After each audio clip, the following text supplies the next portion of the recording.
আসসালামু আলাইকুম রহমতুল্লাহ। টুটুলস ক্যাফের 6 নম্বর পর্বে আপনাদের সবাইকে স্বাগত জানাচ্ছি। আজকে গামছা টুটুল হয়ে আপনাদের সামনে চলে আসলাম। একটি গামছা কাহিনী এবং আমাদের বিবেক, এই হচ্ছে আলাপচারিতা।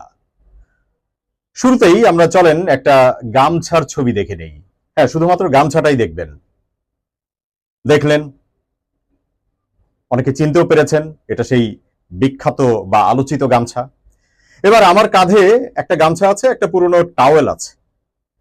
যে গামছাটা, এই যে লাল রঙের যে গামছাটা, এটা আমাদের পরিবারের বেশ পুরনো সদস্য, নিয়মিত ব্যবহার করি। আমার অনেকগুলো টাওয়েল থাকার পরেও আমার কাছে এই গামছাটা ভীষণ প্রিয়।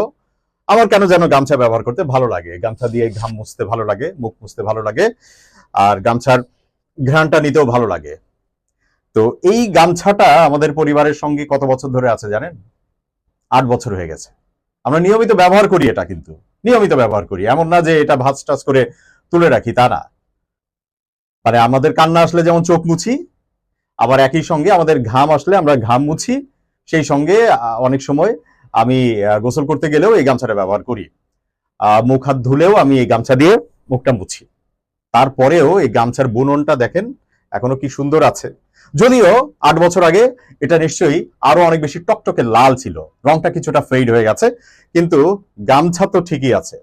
এখন বলেন, এই গামছাটা এইভাবে ব্যবহার করতে করতে অন্ততপক্ষে আরো 10 বছরও যদি ব্যবহার করি, এই গামছা টেনে টুনে না ছিঁড়ে ফেললে এই গামছা কি ছিঁড়ে যাওয়ার কথা, নষ্ট হয়ে যাওয়ার কথা?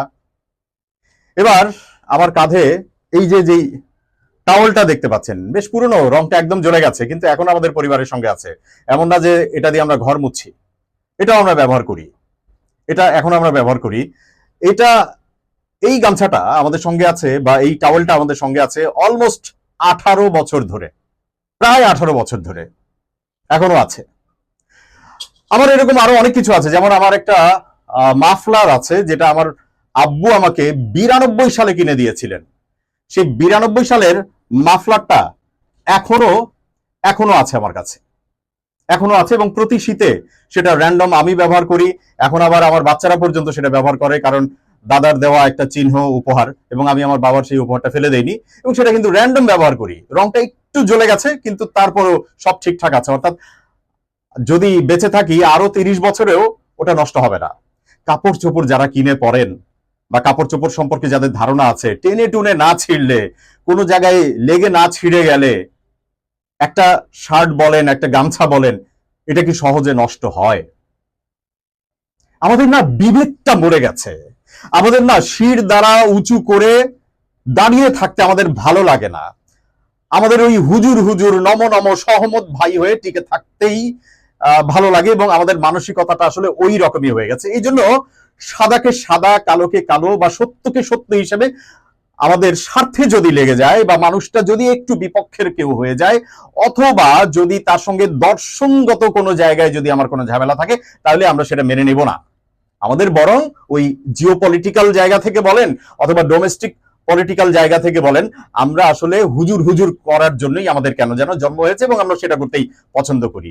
আমরা যে কোনো একটা প্রেক্ষাপটকে ধারণ করে, বিপ্লব ধারণ করে, যে বিপ্লবের মাধ্যমে 5 তারিখে ফ্যাসিস্টের বিদায় হলো, সেটাকে ধারণ করে মূল ফোকাসে থেকে আমরা যে এগিয়ে যাব, আমরা যে এই ঘটনাগুলোকে বিশ্বাস করে নিজেরা ধারণ করে তারপরে যে এগিয়ে যাব, আমাদের মধ্যে সেই মানসিকতাটা আসলে নাই। ঘুরে ফিরে আমরা শির দ্বারা উঁচু করব না।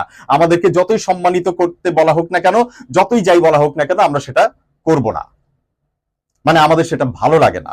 এই জন্য গামছার কাহিনী তো ভাই মিথ্যা। আমি কিছুক্ষণ আগেও, এই ভিডিওটা করার কিছুক্ষণ আগেও আমাদের একটা ছোট ভাই কিছু একটা নিয়ে পোস্ট করেছে, সেখানে একজন এসে লিখেছে, ভাই গামছার কাহিনী মিথ্যা।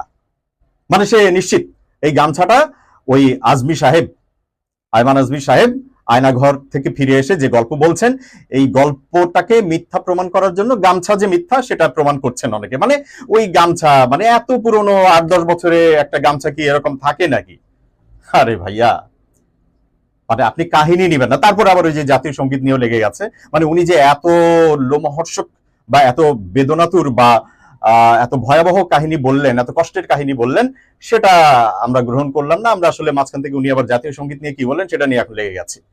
বিষয়টা হলো আমরা ফোকাসে থাকতে পছন্দ করি না, অথবা বেশি দিন নিজেদের যে আত্মসম্মান বোধটা তৈরি হয়েছে, বা এই যে আমরা 5 আগস্টের পরে নিজেদের জায়গা থেকে একটা আত্মসম্মান তৈরি হয়েছে, দেশটাকে এখন নিজের যে মনে হওয়া শুরু হয়েছে, এটা আর আমাদের ভাল লাগছে না। হ্যাঁ, যাদের আসলে এই ঘটনা ঘটে যাওয়ার পরে যাদের ভালো লাগছে না, বা যারা আসলে ফ্যাসিস্টের প্রেতাত্মা এখনো টিকে আছে, তাদের কথা ভিন্ন। কিন্তু আমি দেখছি যে যেই মানুষগুলো হুজুগে হোক বা যেভাবেই হোক এই বিপ্লবের সঙ্গে ছিলেন বা এখনো আছেন বলে নানানভাবে প্রমাণ করবার জন্য চেষ্টা করছেন, সেই মানুষগুলো কেন যেন তালগোল পাকিয়ে যায়। সেই মানুষগুলো যেন ইনিয়ে বিনিয়ে, মানে ওই কমেন্টটা যেখানে করলো ছেলেটা, সেখানে ওই স্ট্যাটাস প্রদানকারী উত্তরে এটা বললেন না যে ভাই গামছা কাহিনী যে মিথ্যা আপনি জানলেন কেমনে, মানে এইটা প্রোটেস্ট সে করলেন না, বরং ইনিয়ে বিনিয়ে সে তার মতো করে একটা ভদ্রচিত জবাব দিলেন। ভাই আমি অত ভদ্র না, আমি অত ভদ্র না। সো এটা আয়মান আজমি বলে থাকুক আর যেই বলে থাকুক, আমাদেরকে আসলে মূল জায়গায় যেতে হবে। অনেকে তো আবার এটা বলছেন যে আয়না ঘরের এখন আসল চিত্র কই, এতদিন ধরে খালি আয়না ঘর বলছেন, কেউ তো সেখান থেকে আসল চিত্র এখনো দেখাতে পারছে না। ভাই ধীরে ধীরে, ব্যাপারগুলো এরকম না যে এখনই বাংলাদেশ প্রশাসন বা সেনাবাহিনী একদম সবার জন্য উন্মুক্ত করে দিবে, বা এখনো যে সব উন্মুক্ত হয়ে গেছে, এখনো যে জায়গায় জায়গায় কোনো ঝামেলা নাই, সেটাও তো আপনি বলতে পারেন না। অতএব একটু সময় তো লাগবে। তার মানে কি আপনি বলতে চান যে এই মানুষগুলো যারা ফিরে এসে গল্পগুলো করছেন, তারা এতদিন পালিয়েছিলেন, আরেকটা সংসার করে অন্য জায়গায় ছিলেন, এটা বলতে চান আপনারা? মানে আমি আপনাদের পালস বুঝি ভাই, নিজেদের ফোকাসে থাকেন। বিপ্লবটা এমনি এমনি আসেনি, হাজারের উপরে প্রাণ চলে গেছে এই বিপ্লবকে সাধন করবার জন্য, এবং বিগত 15-16 বছর ধরে অজস্র মানুষ নানাভাবে নিষ্পেষিত হয়েছে। হ্যাঁ, যারা আসলে এই কাজগুলো করেছেন, যারা এখনো প্রেতাত্মা হিসেবে নিজেদেরকে নানানভাবে বোঝাবার চেষ্টা করছেন, আমি তাদের প্রতিও বিনীত অনুরোধ করব যে এই দেশটা আমাদের সবার। আসুন আমরা আসলে ঘটনার মধ্যে থাকি, ঘটনার মধ্য থেকে ছোট ছোট জায়গাগুলোকে ওই ক্লিপ আকারে কেটে কেটে নিজেদের মন মতো বিভিন্ন রকমের কাহিনী তুলে ধরে বা ব্যাখ্যা তুলে ধরে পার্থক্য তৈরি না করে, বরং এক জায়গায় থাকি যে দেশটাকে সুন্দরভাবে এগিয়ে নিয়ে যেতে হলে আমাদের সবাইকেই একটা সুরে গাইতে হবে, একটা জায়গায় থাকতে হবে।